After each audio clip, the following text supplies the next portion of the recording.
All right, we're going to go in order here. We're going to start out with All Out, and then we will cover Wrestlepalooza. I thought this was a really great show, and in terms of like the best of the best, that main event, the ladder match, the coffin match, and the three-way, I would put those four at the top of this show. And when you're getting four matches of that quality on a pay-per-view, I don't know how you can go anything but big thumbs up on the show. And the next tier of matches, I think, like from your tables and tax match, and I thought it seems divisive, but I thought Cope and Christian with FTR worked, and I liked the angle afterward. Mercedes and Riho, I thought that was a very good match. I would say the only thing you're walking away from the pay-per-view disappointed in, I think the Eddie Kingston Big Bill match, that was a disappointing match.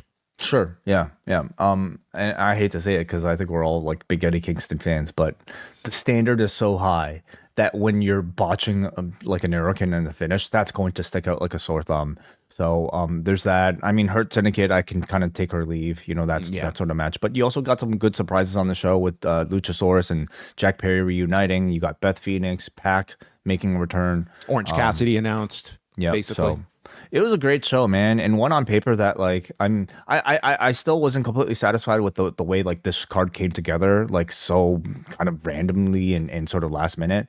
But you can't deny like the feeling and the result of like the incredible work of the performers involved here in delivering something that again makes you feel very satisfied if you are a paying customer. Subscribing on HBO Max or whatever.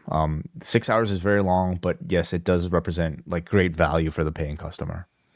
This more so than just the match quality, like as a launch on ESPN, how did you think that this fared? Because I would say as a PLE, like it just, I don't know, like to me, it is not even a debate of the superior show on Saturday. I don't think you even have to contrast that. But for the purposes of launching on ESPN, I think a lot of this, quite frankly, comes down to your user experience on the ESPN app. That is a big caveat, John, because you and I watch this on Netflix. We're not getting the full ESPN experience where people had to sit through ads and like some people had to sit through ads. Some people didn't have to. I don't know what the full experience was. I had no ad interruption. I just watched a straight feed like I always do on Netflix, and there was nothing different than your average PLE stream. We also didn't have to go through the hurdles of like signing up for this thing and like shelling out $30 to sign up for the thing. So that's going to have more of an impact on people's review of this show, more so than any of the matches or the quality. Is like, what was your user experience like? And that might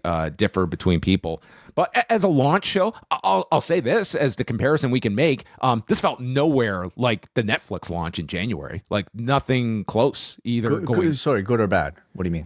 I didn't think this was anywhere. It didn't feel anywhere as big as the Netflix launch. Now, I will say they promoted the hell out of this show as expected on ESPN this week. They had their talent on everything. So I can't say the promotion lacked. But in terms of just a big statement show, like it just felt like it was a show. Like your big news coming out of the show was what? Stephanie McMahon in the Hall of Fame. There wasn't a lot of big news on coming out of the show. Whereas I thought there was a lot of it coming out from All Out in contrast. Highlight to me was the women's title match. The mixed tag, I thought if you came in and that was the match you were anticipating the most, I think you came away pretty satisfied. But this was just a run-of-the-mill show for me. I didn't think it stood out in like a significant way. Yeah. I mean, I think Cena Lesnar represented like a big match that you could have seen for like a SummerSlam or something. But I don't know. By the time it ended, I just felt it was like somewhat kind of expected and somewhat typical and not necessarily like as big feeling. I felt like they were making attempts to dress this thing up to feel like it was a big show. And that came through like the special entrances for John Cena and also like Seth Rollins and Becky Lynch and that ridiculous video package with the pomp and circumstance of like Levesque coming out to all that pyro. That to me, though, just like it just felt like bullshit, right? Like they were trying to cram as much shiny bullshit here to make you think this was a big show when it ultimately didn't result to the quality that exceeded much beyond like your B-level, PLE. I did put up a poll on our cafe just asking our subscribers here, what show did you watch on Saturday? 61% voted All Out. 19% Wrestlepalooza. Only 20% said they watched both shows. So take that from like a limited sample size. But it speaks to the people that listen to our podcast. You know, it does. But I would think that would skew a little higher of people that would have gone out of their way to watch both shows, as opposed to maybe if I put this on Twitter, for instance, I would think it would be much more one or the other rather than most people have both. Lives. And listen, when I got home, I was not jonesing to sit down and watch another show, but I had to watch that other show. Like I can say, if I was a normal person, and I'm the furthest thing from it, like I would have totally had my fill from AEW, and I would have been watching Wrestlepalooza at a later date. If I wanted to catch up on it. I can't imagine until like I know with our demographics, like most of our audience is like similarly aged to us, and that would mean like people just have obligations. I can't imagine taking out 5 hours, 6 hours if you include the main card, and then what, 3-4 hours for this? You take 10 hours of your day to devote to watching. Wait, that's not even half the day. Wrestling. What are you complaining about? Okay, I just can't imagine that. You need to get like an amulet, okay, to prevent you from these negative thoughts entering your mind. Amulet, yeah, it's fine. Just going back to our game. Wade did predict that the Paige-Kyle match would be the longest match of either show, which you were correct at over 38 minutes. The over-under for Cena and Lesnar, Wade did take the over, and they did go under. What time the all-out broadcast fades to black? Going by the Fight TV runtime, it was 7:58 p.m. and you would guess 7:41 p.m. So not that far off, only 17 minutes. I went past 8, so I went over by Price is Right rules. Wade did win that.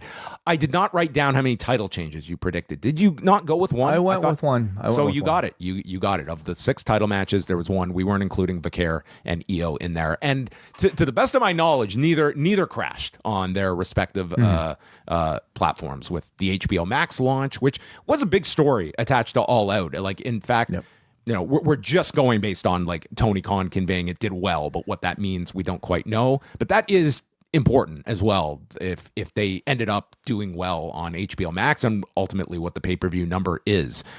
Davey asked a great question just about like the potential of going to afternoons, and it was, you know, he was asked a similar question earlier, and like he wasn't as definitive as I found him to be in Davey's answer, where it seemed to be something that I like, especially if he had just gotten news that maybe HBO Max did really well. I could certainly see them being a lot more open to this. It's just, this is our permanent move, which will beg the question if WWE finds afternoons to be a relatively amiable time for people as well. So yeah, I'm very curious to know about like the West Coast performance, because like I think 2 o'clock or 3 o'clock on an afternoon on the East Coast is fine, of course, but and like, the UK as well, where it's now in prime time. It's great for the UK. It's great, but for the West Coast, it's very early. It's a noon start. It's an 11 a.m. start if you're talking about this tailgate pre-show, thing, right? So that's really early for most people. Is that taking a chunk out of like, you know, their buys that you're making up for with the UK, or is it all a wash? And if that's the case, I mean, is 2 o'clock better, especially for these like 5-hour shows? Yeah, I mean, it's not like a bias on time zones, but like the majority of your buys are going to be typically in an Eastern time zone. I think that's probably the most important gauge, but the West Coast means something, and overseas buys are a real thing. So, I mean, there's any of these moves, they're going to have your positives and negatives depending on your geography. But I would worth say experimenting. And from what we can gather, it doesn't take a huge chunk of your business out by doing. Ultimately, I thought, and I do have sympathy for people that maybe had spent money to come to Toronto for this show and it got moved. And I know of like travel issues for people that had based this around a primetime start. I do have sympathy for that, but I absolutely think they made the right move moving this to the afternoon. I think you can criticize Tony for announcing it so late, though. Like, he seemed wishy-washy about it and didn't make that choice until very late into the game. I think he could have made the choice the moment they heard about this ESPN thing. It's fair. But yeah, we will see. As of now, Wrestle Dream is a evening show, but as of now as well, there's no other competing show that same day.